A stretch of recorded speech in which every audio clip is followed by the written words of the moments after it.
उठो चिराग उठाओ कि आफताब जलाए, जरा कदम तो उठाओ कि एक राह बनाए।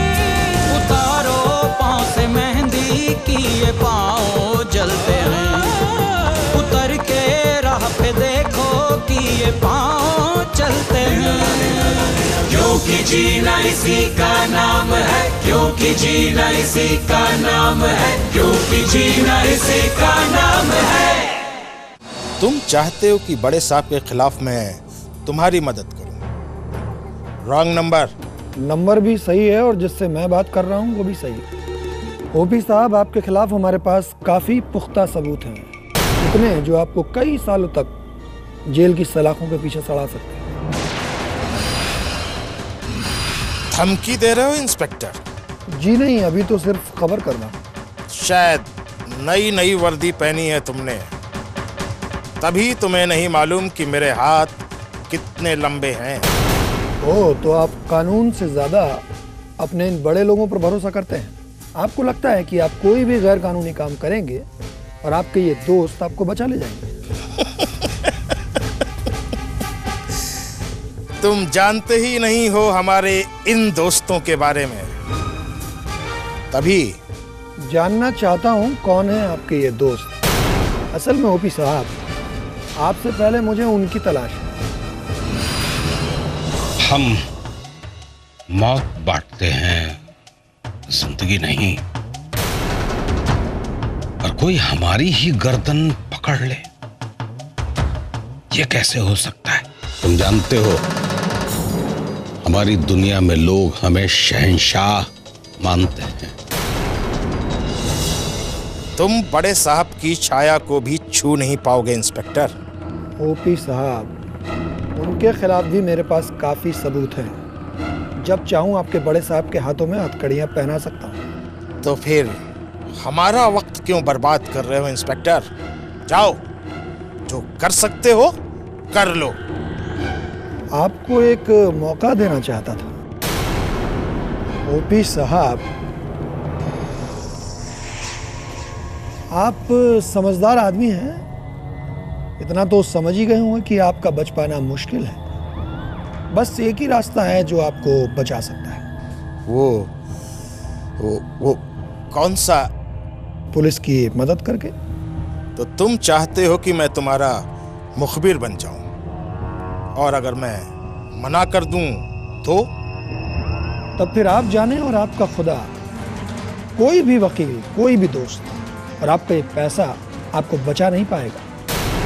अच्छा होगा ओपी साहब कि आप आज से अपनी आलीशान जिंदगी को अलविदा कहिए और जेल की जिंदगी के लिए तैयार हो जाइए। तुम समझते क्यों नहीं हो? मेरी बेटी ब्याही हुई है बड़े साहब के साथ। मुझे सोचने के लिए थोड़ा वक्त चाहिए। ओके, पर वक्त गवा मत दीजिए। अगर आप पुलिस की मदद करेंगे और गजेंद्र साहब जेल की सलाखों के पीछे पहुंचेंगे, तभी आप बच सकते हैं, वरना आप समझ ही गए होंगे।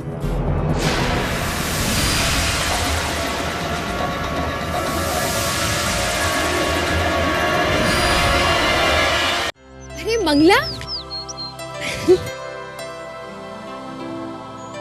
बड़े दिनों बाद दिखाई दी।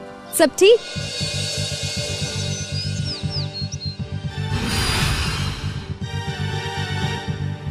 क्या बात है मंगला, घर में लड़ाई हुई है क्या? तेरे पति ने कुछ कहा तुझसे? तो फिर बात क्या है, मुझे नहीं बताएगी? बहन जी, मैं बहुत परेशान हूँ। शर्म से किसी से कुछ भी कह नहीं सकती।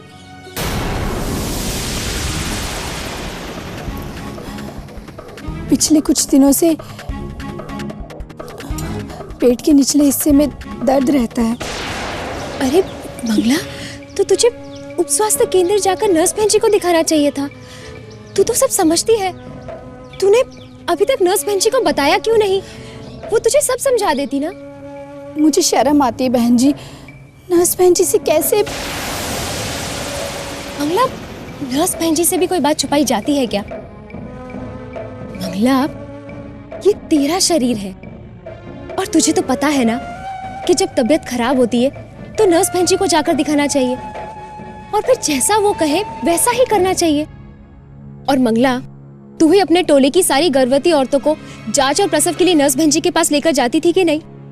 और फिर तू ही उनकी मदद करके उन्हें अस्पताल प्रसव के लिए भी लेकर जाती है ना? वो बात और है जीजी, पर अच्छा, मतलब जब अपनी सेहत की बात आई तो अपनी ही बातें भूलने लगी। नहीं कमला जीजी, मुझे लगा कहीं।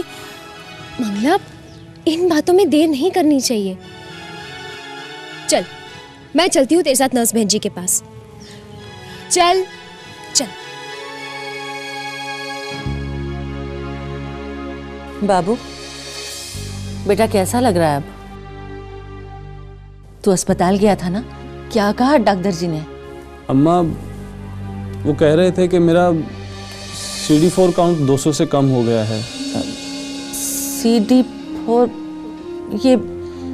ये क्या होता है बेटा? तू मुझे तो सीधी सीधी जबान में बता। अम्मा, हमारे शरीर में बीमारियों से लड़ने की जो ताकत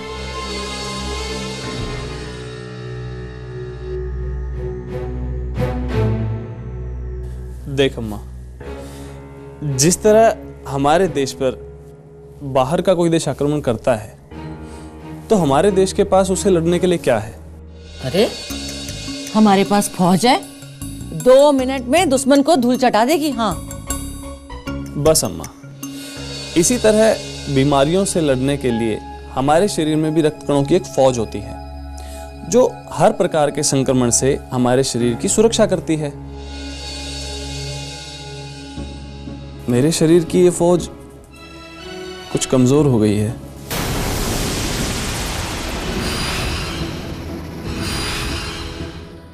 इसीलिए मैं बार बार बीमार पड़ता हूँ। लेकिन बेटा, तू तो डॉक्टर जी के पास गया था, उन्होंने कोई तो इलाज बताया होगा। जी अम्मा, उन्होंने दवाई बताई है। इसको और बढ़ने से रोका जा सकता है अम्मा, और इस दवाई का नाम है ART। तो बेटा फिर तू फटाफट ये दवाई लेनी शुरू कर दे।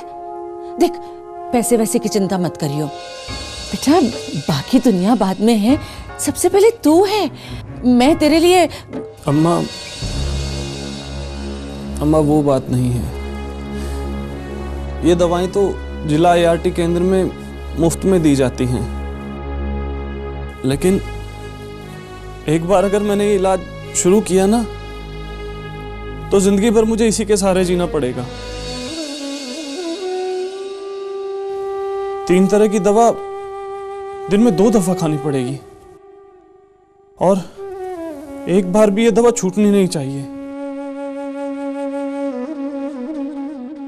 इस तरह दवाओं के सहारे जीने का क्या फायदा अम्मा?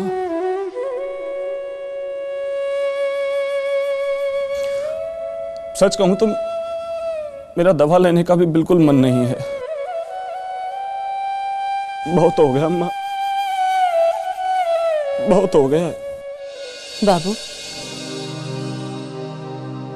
बेटा, जब हमें पता चला था कि तुझे HIV है, हमने तब भी हिम्मत ना हारी। ICTC जाकर हमें सही सलाह और जानकारी मिली। जब और लोगों को पता चला कि तुझे HIV है तो गांव के कुछ लोगों को छोड़कर बाकी सब हमारे खिलाफ खड़े हो गए। दिन रात हमें बेइज्जत किया, गांव तक छोड़कर चले जाने की धमकी दी। लेकिन अम्मा, फिर भी हमने हार नहीं मानी। 100 लोगों ने बुरा कहा तो 10 लोगों ने हमारा साथ भी दिया अम्मा, और हमने उनकी बात मानी जिन्हें पूरी जानकारी थी। और क्या? और बेटा, तेरा और बहू का हौसला देखकर बाकी गांव वालों का भी तो भला हुआ। अरे वो अपने नारायण बाबू वो तो ये कहते नहीं थकते पूरे गांव में कि मैं बाबूलाल का कर्जा नहीं चुका सकता।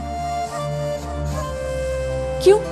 क्योंकि तूने उन्हें ICTC ले जाकर उनकी मदद की। और वो बाबूलाल जिसने हंस हंस कर सारी मुसीबतों को झेला, आज 2 दफे की दवाई के लिए इतना सोच रहा है।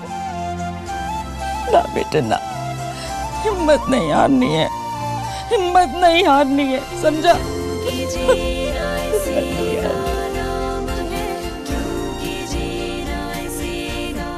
मैं लूंगा दवा, लूंगा दवाई।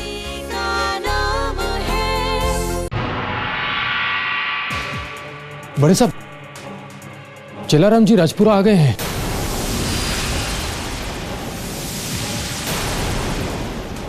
क्या कहा? चेलाराम राजपुरा में आ गया है और हमें खबर ही नहीं?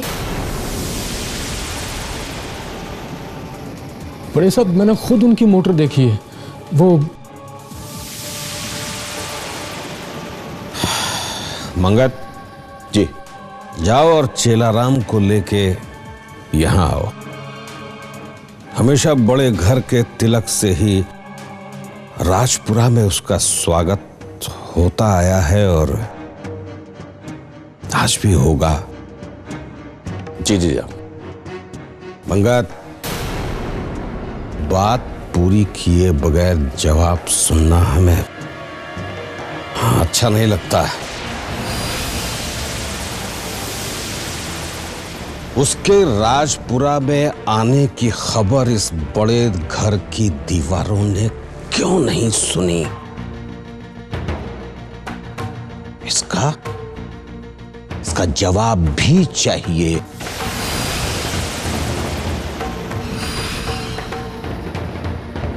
जी जी जी, मैं मालूम करता हूं। चेलाराम